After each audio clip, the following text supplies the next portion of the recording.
제가 지난 3월부터 기독교 세계관이라고 하는 큰 주제를 가지고 주일 설교를 하고 있습니다. 이 주제별 설교가 가진 장점이 있습니다. 어떤 주제를 집중적으로 우리가 함께 살펴보고 거기서 은혜를 받는 것입니다. 창조, 타락, 구원과 회복. 그래서 우리가 이 세상을 어떤 시각으로 바라봐야 하는가를 살펴보았고, 그 시각으로 우리의 삶, 그러니까 개인의 청지기적인 삶, 그리고 교회와 가정에 대해서 우리들이 살펴보았습니다. 이제 오늘은 그 주제, 긴 주제의 마지막 시간으로 우리가 구원받은 성도로서 그러면 우리의 삶의 현장에서, 특별히 이 세상 속에서 어떻게 사는 것이 주님의 기쁜 뜻인가 하는 문제, 사실은 제일 중요한 주제라고도 할 수 있습니다. 우리가 그동안 믿고 깨달았고 확신하는 바대로 살아야 하는 그 삶의 문제를 오늘 살펴보려고 합니다. 미국의 어느 마을에 교회를 건축하기 위해서 그 교회 건축위원들이 모였습니다. 어떻게 하면 건축 헌금을 모아서 교회를 잘 지을 수 있을까 갑론을박하며 회의를 하고 있었습니다. 그때 그 마을의 제일 큰 술집의 여주인이 갑자기 그 회의장에 와서는 이렇게 말을 합니다. 목사님, 제가 10,000불을 교회 건축 헌금으로 내놓겠습니다. 그랬더니 이 목사님이 깜짝 놀라면서 이 돈을 저희가 받을 수 없습니다. 이 돈은 거룩한 돈이 아니기 때문에 안 됩니다. 거부를 하십니다. 그때 건축위원 중에 한 분이 조용히 이렇게 이야기를 합니다. 목사님, 그냥 받으시죠. 저 돈 다 우리가 준 거예요. 여러분, 성도는 세상에서 사실은 다른 사람과 별 차이 없이 살아가고 있습니다. 세상 사람들이 다니는 곳 우리도 같이 다닙니다. 그들이 먹는 것 우리가 먹고, 입는 것 같이 입고, 어떻게 보면 믿는 자로서의 삶이라는 것이 그렇게 세상 사람들하고 다른 바가 별로 없습니다.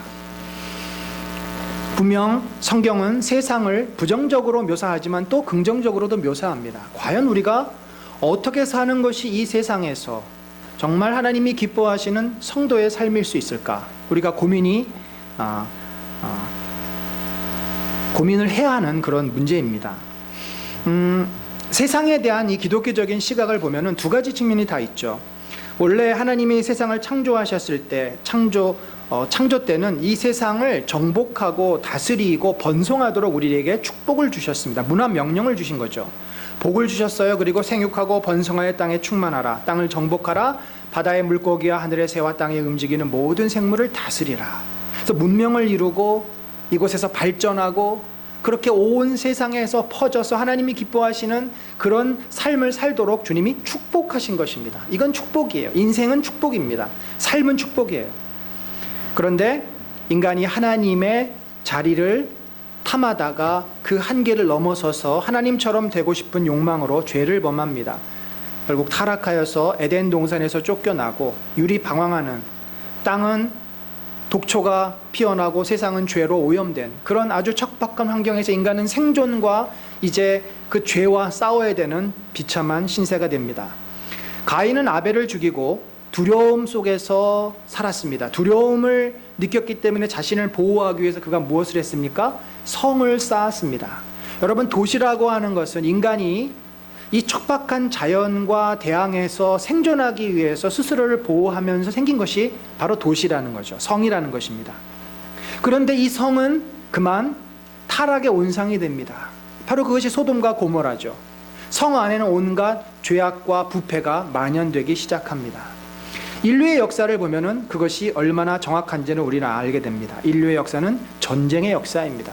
문명이 꽃을 피우면 반드시 전쟁을 통해서 문명은 망하게 됩니다. 지금도 세상은 경제적으로 전쟁 가운데 있습니다.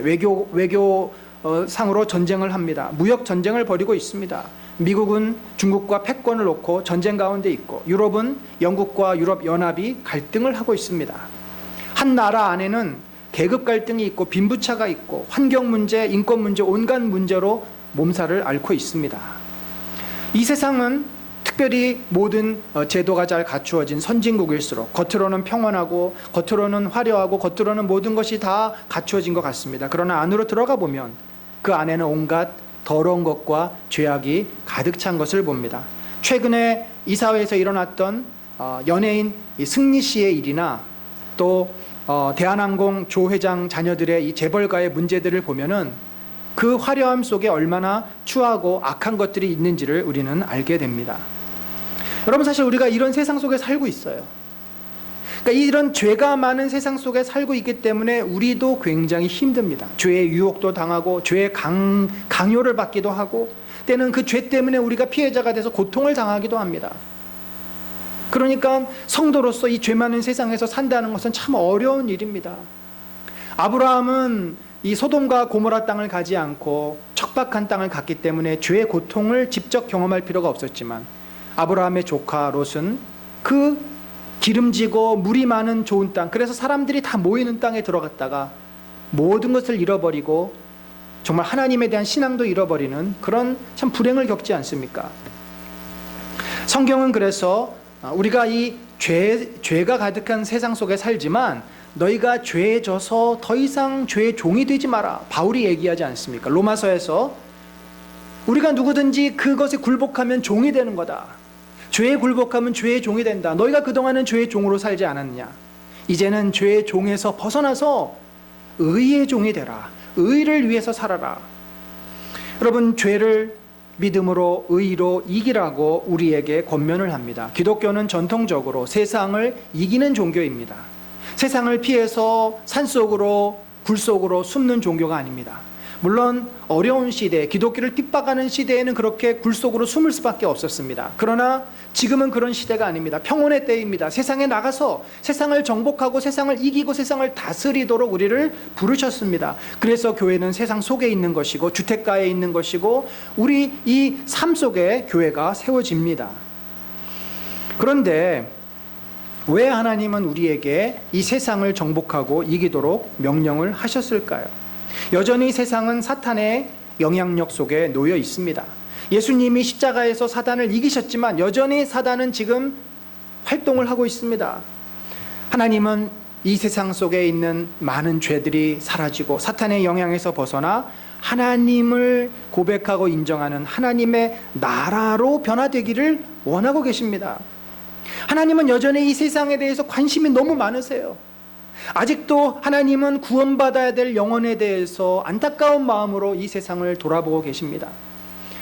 여러분, 우리가 그런 얘기를 가끔씩 듣습니다. 이제 말세야, 이제 세상 끝이 얼마 남지 않았어. 사실 예수님이 오신 그때부터 말세는 이미 시작이 되셨습니다. 그런데도 하나님은 이 세상을 지금 심판하지 않으십니다. 여전히 기다리십니다. 여전히 또 한 영혼을 구원하시기 위해서 교회를 세우시고 우리를 보내시고 복음을 전하게 하시고 세상을 하나님의 나라로 바꾸시기를 원하고 계십니다. 이미 이러한 성도가 이 세상에서 어떻게 살아야 될지를 예수 그리스도가 오셔서 보여주셨어요. 샘플로 보여주셨어요. 예수님이 오셔서 무엇을 하셨습니까? 어둠과 죄악과 사단의 권세 속에 유리방황하던 이스라엘 백성, 고통당하는 이스라엘 백성을 향해서 민망히 여기신다, 그냥 창자가 끊어지는 고통을 느끼시며 그들을 불쌍히 여기시고 그들을 위해서 무엇 하셨어요? 죄 가운데 있는 자를 용서해 주셨습니다. 사단의 지배 아래 있는 자에게 노임을 허락하셨습니다. 병 가운데 있는 자를 낫게 하셨습니다. 복음을 듣고 하나님의 백성, 하나님의 사랑을 다시 깨닫게 하셨습니다. 그래서 하나님의 나라를 그들 가운데 다시 회복하도록 하셨습니다. 그리고 제자들에게 그렇게 말씀하셨어요. 너희도 가서 내가 한 것처럼 세상을 향해서 복음을 전하고 하나님의 나라를 전파하라. 병을 고치고 저들을 치유하고 저들을 회복시켜라. 그 이후로 교회가 세워졌고, 교회는 오늘날 2000년이 지나도 이 말세에 여전히 같은 사명을 가지고 세상을 향해서 적극적으로 그렇게 세상이 변화되도록 우리는 세상을 향해 나아가고 있습니다. 구체적으로 그렇다면 이 여전히 죄가 있고 교회에 대해서 등을 돌리고 있고 반기독교적인 세상을 향해서 우리는 어떠한 태도로 어떠한 자세로 나아가야 그것이 효과적이고 주님이 기뻐하시는 성도의 삶을 살 수 있을까? 오늘 우리가 읽은 이 마태복음 5장 13절 14절 말씀을 통해서 이 소금과 빛의 사명을 생각해 보려고 합니다. 여러분, 소금이 어떤 역할로 쓰이는지 잘 알고 계시죠? 소금은 방부제, 부패를 방지하는 역할을 하고 있습니다.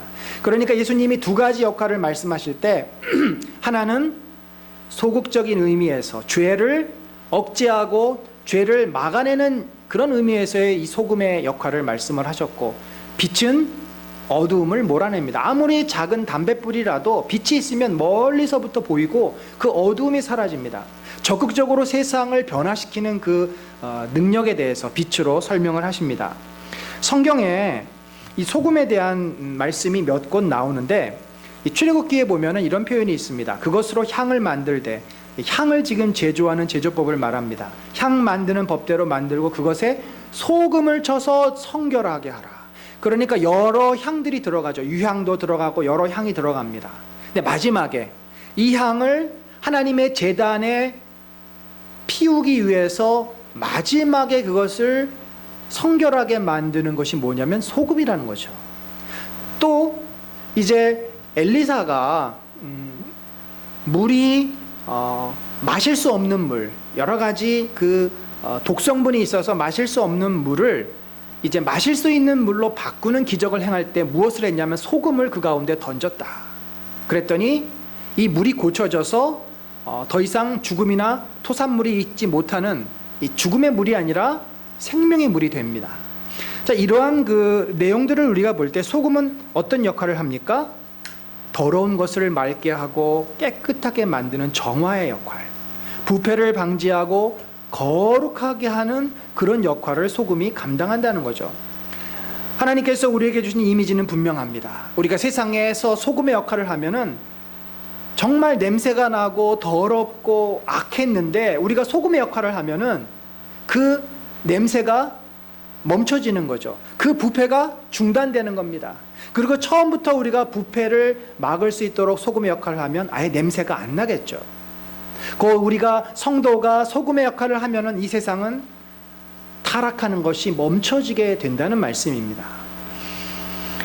저는 이 성도가 소금처럼 이 땅에 살기 위해서, 특별히 우리 대한민국 사회에서 무엇을 하는 것이 이 소금의 삶을 사는 것일까 생각을 했을 때 딱 한 가지가 떠올랐습니다. 가장 중요한 거라고 저는 확신합니다. 바로 진실하게 사는 것입니다. 거짓이 없이 진실하게. 예수님이 이 말씀을 마태복음 산상보훈이잖아요. 쭉 하는 가운데 이런 말씀을 하셨어요. 오직 너희 말은 옳다 옳다 아니다 아니라 하라. 이에서 지나는 것은 악으로부터 나느니라. 자, 이게 무슨 말씀일까요? 너희가 해야 되는 것은 항상 진실한 것이라는 거죠. 이것이 옳은 일이다, 이것이 맞다, 아니면 이것은 아니다, 이것은 틀렸다. 여러분, 우리는 이러한 옳고 그름을 선택할 때 대부분 내 입장에서 그것을 선택을 합니다. 나에게 유리하고 나에게 이익이 되면 옳은 것이고, 나에게 손해가 되거나 나에게 불리하면 잘못된 것으로 생각하기가 쉽습니다. 성경은 나에게 아무리 손해가 되거나 나에게 아무리 불이익을 줘도 그것이 옳은 것이면 옳다라고 말을 할 수 있어야 된다는 거죠. 이것이 무엇입니까? 이것이 바로 의입니다. 의, 공의, 진실한 것에서. 하나님의 성품은 변함이 없으시고 정직하시고 진실하신 분이에요. 그 하나님의 성품에서 이 세상은 질서라는 것이 생겼고 공평이라는 것이 생겼습니다. 우리가 진실하면 그것이 의가 되고 공의가 됩니다. 한 개인이 정직하고 진실하면 그 사람이 있는 곳에는 사기와 부정과 부패와 부조리가 그만큼 줄어들게 되어 있습니다. 여러분, 우리 한국 사회가 얼마나 부정직합니까? 얼마나 팔이 안으로 굽고 이어령 비어령하고 다 자기 유리한 대로 해석하고, 나는 돼도 너는 안 되고, 내가 하면 로맨스고 너가 하면 불륜이고, 우리 사회가 얼마나 그러한 말하자면은 불의한 일이 얼마나 많습니까? 내가 하면은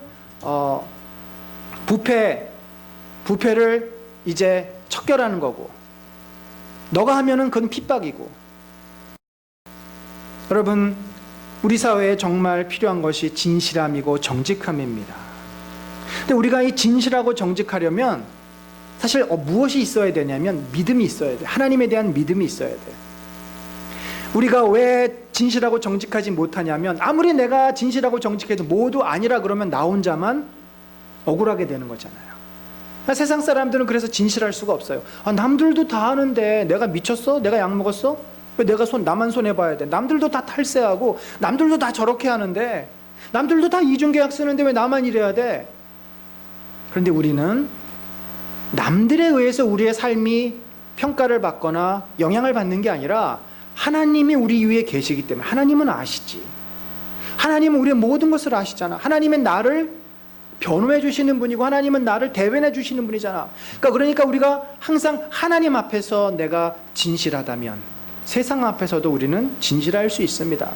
그래서 진실하게 살려면 우리는요, 두려움을 이겨야 돼요.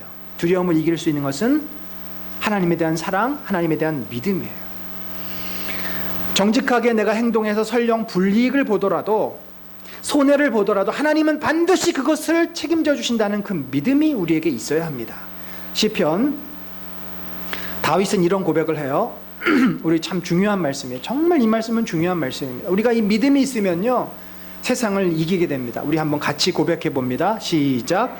내가 어려서부터 늙기까지 의인이 버림을 당하거나 그의 자손이 걸식함을 보지 못하였도다. 그는 종일토록 은혜를 베풀고 꾸어주니 그의 자손이 복을 받는도다. 여러분, 진실하게 사는 사람, 의로운 사람이 절대 그 의로운 사람이 하나님으로부터 버림을 받아서 망하는 일이 없다는 겁니다. 망하다가도 다시 일어나요. 그것이 하나님께서 함께 해주시는 의인의 삶입니다. 결국 진실하게 사는 사람은 때로 망하는 것처럼 보일 수 있어요. 잃어버릴 수 있습니다. 그러나 하나님이 채워주시고 붙잡아 주시고 결국은 은혜를 베풀고 꾸어주는 인생이 되게 하신다는 것이 주님의 약속입니다. 여러분, 우리가 진실합시다. 가정에서부터. 또 진실해야만 사실은 내 자신의 연약함과 내 자신의 죄와 문제도 우리들이 보게 돼요. 그러니까 제일 먼저는 나 자신에게 진실하고요. 그러면 내 자신의 문제를 하나님 앞에 고백할 수 있습니다. 하나님 앞에 진실하고, 그리고 가족들 앞에 진실하고, 그 훈련이 되면요, 세상 앞에서도 진실할 수 있습니다. 그러면 세상 사람들은 처음은 이상하게 보겠죠. 그러다가 우리가 끝까지 우리의 이 신념을 포기하지 않고 진실하고 정직하게 살면은 나중에는 세상 사람들이 우리를 피합니다. 피해요. 우리하고 같이 있으면 자기네들이 손해를 보는 일이 생길지 모르기 때문에, 그래서 결국은 우리들이 왕따를 당할 수도 있어요. 아, 그래, 네 똥 굵어, 너 잘났어, 그래. 결국은 왕따를 당할 수가 있습니다. 그런데 우리가 이 왕따를 피하는 법이 있어요. 진실하게만 살고 항상 옳은 것 그른 것을 따지기만 하면요, 세상 사람들이 결코 우리를 좋아하지 않습니다. 그런데 우리가 여기서 한 걸음 더 나가서 사랑을 베풀면 사람들이 우리를 존경하게 됩니다. 이 소금이 죄를 억제하는 역할을 하지 않습니까? 진실하게 살면 우리 앞에서 사람들이 잘못된 일을 못해요. 거짓을 하기가 어렵습니다. 그런데 우리가 거기서 한 걸음 더 나아가서 그들을 사랑으로 품어주면, 빛을 내뿜으면 그들이 영향을 받습니다. 여러분, 빛은 무엇입니까? 성경에서 빛은 생명입니다. 빛은 구원이고 빛은 예수 그리스도십니다. 바로 예수 그리스도를 닮은 주의 제자들의 삶을 빛된 삶이라 그랬습니다. 여기 마태복음에 보니까 너희는 세상의 빛이라. 요한복음에는 예수님이 내가 세상의 빛이다 그랬어요. 그러니까 그 빛을 받은 제자들 역시 세상의 빛이 됩니다. 바울도 에베소서에 보면은 너희가 전에는 어두움이었더니 이제는 주 안에서 빛이다. 이 빛을 너희들이 얻었다. 생명을 얻었고 너희가 구원받았다. 그러니까 빛의 자녀들, 하나님의 자녀들처럼 행하라. 이렇게 우리에게 권면합니다. 그러면 이 빛의 자녀들처럼 행하는 게 무엇인가? 바로 사도 바울이 5장 9절에 바로 설명을 하고 있어요. 우리 한번 같이 읽어봅니다. 시작. 빛의 열매는 모든 착함과 의로움과 진실함에 있느니라. 빛이라는 것은 착하게 사는 거예요. 진실하게 사는 거예요. 결국은 사랑을 베풀어 주는 것입니다. 여러분, 이 빛의 속성이 있죠. 빛의 속성에 보면 뭐라고 되어 있냐면 산 위에 있는 동네가 숨기지 못할 것이요. 여러분, 이제 이스라엘을 성지순례 가신 분들은 알 거예요. 이스라엘은요, 이렇게 평지보다는 구릉지가 많습니다. 우리가 생각하는 숲이 많은 산이 아니라 그 산은 숲이 별로 없어요. 나무가 별로 없어요. 그래서 언덕 위에 이 산 위에 집이 있으면 그 집에서 새어나오는 등불빛이 저 멀리까지 갑니다. 또 뿐만 아니라 이런 표현을 써요. 사람이 등불을 켜서 말 아래에 두지 아니하고 등경 위에 두나니. 자, 이스라엘의 집 구조를 보면은 등불을 켜서 벽에 있는 그 등불 대 위에 올려놓습니다. 그러면 온 집안이 환하게 비치겠죠. 근데 이 등을 켜가지고 말이라고 하는 것은 둥그런 바가지를 말합니다. 바가지 속에 집어넣는 사람은 없다라는 거죠. 결국 이 등불, 빛의 속성은 어두운 데서 비추고 멀리서도 보이는 것이 이 빛의 속성임을 말하고 있습니다. 여러분, 결국 우리가 성도로서 이 세상을 살아갈 때 우리가 성도됨이 드러나야 돼요. 사실 우리는 부끄러워서 사람들 앞에 내가 신앙생활을 한다는 얘기 잘 하지 않습니다. 또 불신자들하고 식사를 할 때는 그냥 나 혼자만의 식사 기도를 할 수도 있어요. 우리가 교회 다닌다는 걸 별로 얘기를 안 해요. 왜 그렇습니까? 불편한 일이 생길까 봐 그러기도 하고 여러 가지 이유가 있겠죠. 그런데 성경은 우리가 성도라는 것이 자연스럽게 드러나야 한다는 거예요. 말을 해서가 아니라 자연스럽게. 어떻게 해요? 사람들이 우리를 보면서 뭔가 좀 달라 보인다는 거, 뭔가 좀 다른 사람하고는 다르다는 거, 그 사람의 행동을 보고 그 사람의 말을 보고 그걸 느껴야 된다는 거죠. 여러분, 가끔은 제가 어디 이제 가면은 저보러 목사님이냐고 물어보시는 분들이 가끔 있어요. 뭐 자주는 아니고 가끔씩. 아무래도 제 직업이, 제 하는 일이 숨길 수가 없겠죠. 여러분, 우리가 이 빛된 속성을 드러내야 하는데 본문에서는 뭐라고 구체적으로 말합니까? 16절에 보니까, 자, 우리 16절 한번 읽어봅니다. 시작. 이같이 너희 빛이 사람 앞에 비치게 하여 그들로 너희 착한 행실을 보고 하늘에 계신 너희 아버지께 영광을 돌리게 하라. 여러분, 이 빛이 착한 행실로 마태는 해석을 하고 있습니다. 착한 행실, 뭐가 착한 행실일까요? 저는 이 착한 행실을 크게 이 한국 사회에서 세 가지로 함께 보고 싶습니다. 첫 번째는 섬김의 삶입니다. 다른 나라도 그렇겠지만 특별히 한국 사회는 위계 질서가 중요하고 위로 올라가려고 하는 이 성장의 그런 사회입니다. 계급 사회처럼 위로만 올라가려고 하고 그것이 성공이고, 섬긴다는 것이 별로 좋은 어떤 사회적인 가치로 자리매김을 하지 못했습니다. 저는 섬김은 어디서부터 출발이 되냐면 존중에서부터 시작이 된다고 봅니다. 우리가 모든 사람에 대해서 지위 고하를 막론하고 그 사람을 인격적으로 대하는 태도, 그 사람의 이야기를 들어주고 진심으로 대하는 태도가 우리들에게 필요합니다. 저희 교회에 노숙자 혹은 노숙자는 아니더라도 어렵게 사시는 분들이 주일날도 찾아오시고 주중에도 찾아오십니다. 주일날은 저희가 공평하게 오시면 이제 1,000원씩 이렇게 드립니다. 근데 주중에 오시는 분들은 좀 이제 달라요. 이분들은 다 스토리도 있고 또 어떤 분들은 물건을 가져오시기도 하고 또 어떤 분들은 이제 저를 만나서 개인적인 자기 사연을 막 늘어놓으시면서 적어도 1,000원 가지고는 해결이 안 되는 분들이 많습니다. 이제 얼마 전에, 요즘은 잘 안 오시는데 이렇게 본인이 위암에 걸리셔서 치료를 받고 계시는 어떤 할아버지가 계셨어요. 위암에 걸리셨는지 안 걸리셨는지 제가 잘 모르겠지만 이분이 오셔서 또 교회를 다녔고 얘기를 하시는데 토요일 날 오셨는데 약을 타러 이 근처 들렸다가 교회 들렸다는 거예요. 제가 이야기를 들어본 즉슨 처음부터 마지막이 앞뒤가 안 맞았습니다. 그렇지만 그분이 하시는 말씀을 제가 귀담아 들었어요. 그러셨냐고. 많이 힘드셨겠다고. 한 15분, 20분 얘기하고 제가 손잡고 기도해드리고, 그리고 이제 1,000원짜리는 드릴 수 없잖아요.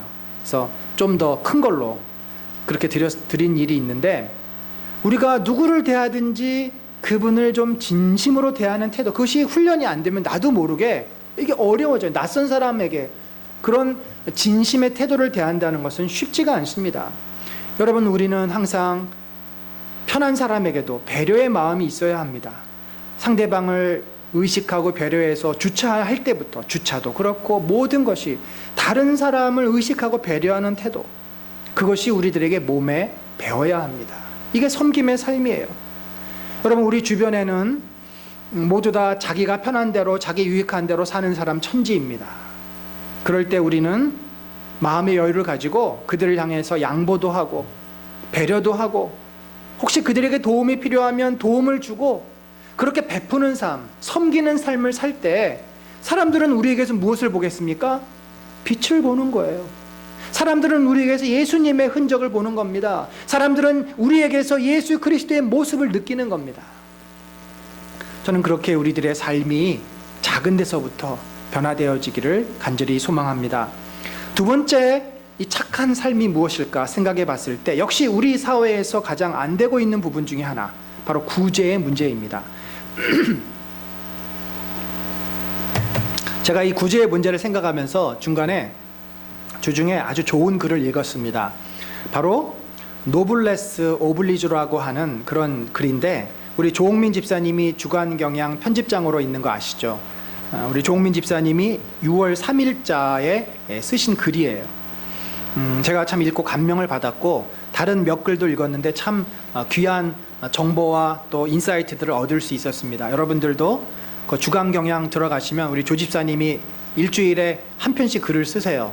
저도 일주일에 이 설교를 하나씩 작성을 해야 되기 때문에 그 심정을 누구보다도 잘 이렇게 헤아려서 압니다. 이 글을 읽어보시면 많이 공감이 되고 또 어떤 영적인 또는 지적인 인사이트들을 얻으실 수 있을 겁니다. 그 글에 보면은 이제 오블레스 노블리즈를 이렇게 설명을 합니다. 권력자와 부유층, 고위 정치인 등 이른바 사회 지도층이 무거운 책임감을 갖고 솔선수범해 행동해야 한다는 것을 가리켜 노블레스 오블리주라 한다. 프랑스어로 귀족은 의무를 갖는다는 이 표현은 이들에게 사회에 대한 올바른 책임과 의무, 도덕성을 요구하는 뜻으로 쓰인다. 여기에서 이제 몇 개 예가 나왔어요. 그 중에 한 예가 이제 미국의 사모펀드 최고 경영자였던 로버트 스미스라고 하는 분의 자선입니다. 이분은 애틀랜타의 모어하우스 대 졸업식에 이제 졸업 축사를 하러 갔는데 그 졸업식 연설에서 깜짝 발표를 합니다. 졸업생 396명의 학자금 4천만 달러, 그러니까 477억 원을 친히 자신의 돈으로 갚아주겠다고 선포를 한 것입니다. 얼마나 졸업생들이 큰 감동을 받고 이제 얼마나 기뻤겠습니까? 그러면서 이분이 이렇게 그들에게 권면을 했다고 합니다. 대신에 여러분이 이런 선물을 받은 대신에 자신의 재능을 사회를 위해서 써달라라고 하는 애정어린 당부를 합니다. 그리고 이제 글은 이렇게 끝납니다. 우리는 고위공직자나 기업인, 정치인들의 부동산 투기나 탈세, 자녀 병역 비리 등을 목격할 때마다 종종 노블레스 오블리주를 떠올린다. 이 사회의 사표가 될 만한 인물을 그만큼 찾아보기 힘들기 때문일 터다. 겉으로는 사회에 공헌하겠다, 소수의 권익 보호에 앞장서겠다고 하지만 뒤에서는 온갖 비리와 파렴치한 행위를 벌이는 사례들이 적지 않게 보아왔다. 우리 같은 장사미사들은 높은 분들이 학자금 대출금을 갚아주는 일까지는 언감생심이다. 자신의 행동에 떳떳하고 후세에 부끄럽지 않은 사람이 넘쳐나고 그런 이들이 존경받는 사회가 일상이 되길 바랄 뿐이다. 여러분, 저는 이 글에 정말 100% 동감을 하고 바로 우리 성도들이 이런 삶을 살아야 되지 않을까 생각을 합니다. 노블레스 오블리지라는 것이 쉽지 않습니다. 정말 자기를 내려놓는 그 영적인 헌신과 동기가 있지 않으면 이 일은 이루어낼 수 없는 일입니다. 과거에 사실 우리 교회가, 한국 교회가 어떻게 성장하게 됩니까? 우리 부모님들의 헌신이 있었습니다만 아쉬움도 있었습니다. 사실 여러분, 우리가 이 땅을 살면서 내 한 몸 잘 먹고 잘 살려고 한다면 사실은 우리는 성도라고 말할 수 없어요. 그건 불신자들하고 똑같죠. 나 성공하기 위해서 하나님을 이용하는 것에 불과합니다. 과거 우리 부모의 세대가 분명히 많은 축복을 받았지만 안타깝게도 그것을 사회를 위해서 나누지 못했습니다. 얼마나 한국교회가 우리 부모님들의 헌신을 통해서 세워졌습니까? 그분들은 사실 지금보다도 옛날에 우리 부모 세대가 소득이 더 적었어요. 근데 그 자신들이 번 돈, 저축한 돈을 어떻게 했냐면 교회 건축을 위해서 헌금했습니다. 때로는 집을 팔아서 본인들은 전세로 가고 교회 헌금을 했어요. 그래서 교회가, 큰 교회들이 세워진 겁니다. 그러면 하나님께서 그들을 그 어려운 가운데 그냥 내버려 놓으셨겠습니까? 하나님께서 축복하셨어요. 전세 살던 분이 더 좋은 집으로 이사 갔습니다. 더 많은 축복을 누렸습니다. 그런데 안타깝게도 그것이 끝이었습니다. 하나님이 큰 축복을 주셔서 그들의 삶이 윤택해졌고 많은 것을 누렸지만 그 누린 것을 더 이상 세상을 위해서, 하나님 뜻을 위해서 나누지는 못했다는 거죠. 그 결과로 사람들은 교회를 이기적인 집단으로 보기 시작합니다. 저는 이제 우리가 한국교회를 다시 살리기 위해서는 이 나누는 삶을 살아야 한다고 확신합니다. 나누면 정말 주님이 기뻐하시는 뜻입니다. 나누는데 주께서 더 귀한 것으로 채워주십니다. 김동호 목사님이 그런 설교를 하셨습니다. 자신은 성도들이 정말 돈을 많이 벌어서 큰 부자가 되기를 소망한다고 말을 합니다. 근데 부자가 돼서 혼자만 잘 먹고 잘 사는 게 아니라 주변에 많은 사람들을 도와주고 많은 사람들을 이익을 주는, 그들을 섬길 수 있는 멋진 부자가 되라는 그런 말씀을 하셨습니다. 바로 노블레스 오블리주의 삶을 살라는 말씀이죠. 저는 그래서 여러분을 위해서 그렇게 기도합니다. 여러분들이 성공하고 정말 부자가 되기를 위해서 기도합니다.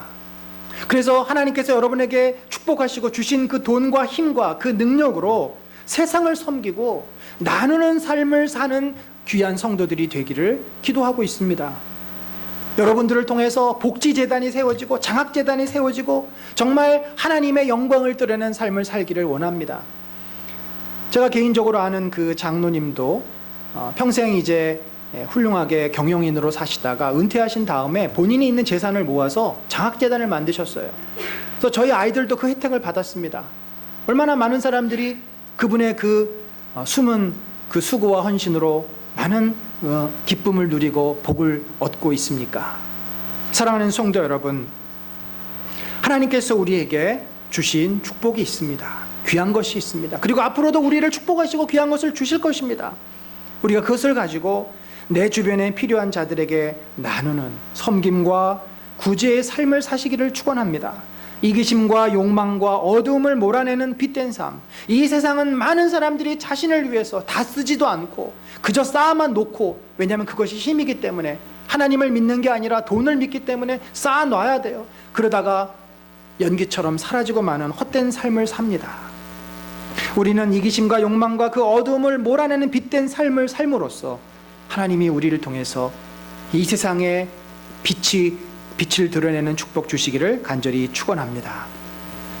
우리가 이렇게 섬기고 나누는 삶을 살면요, 세상 사람들은 정말 우리를 달리 봅니다.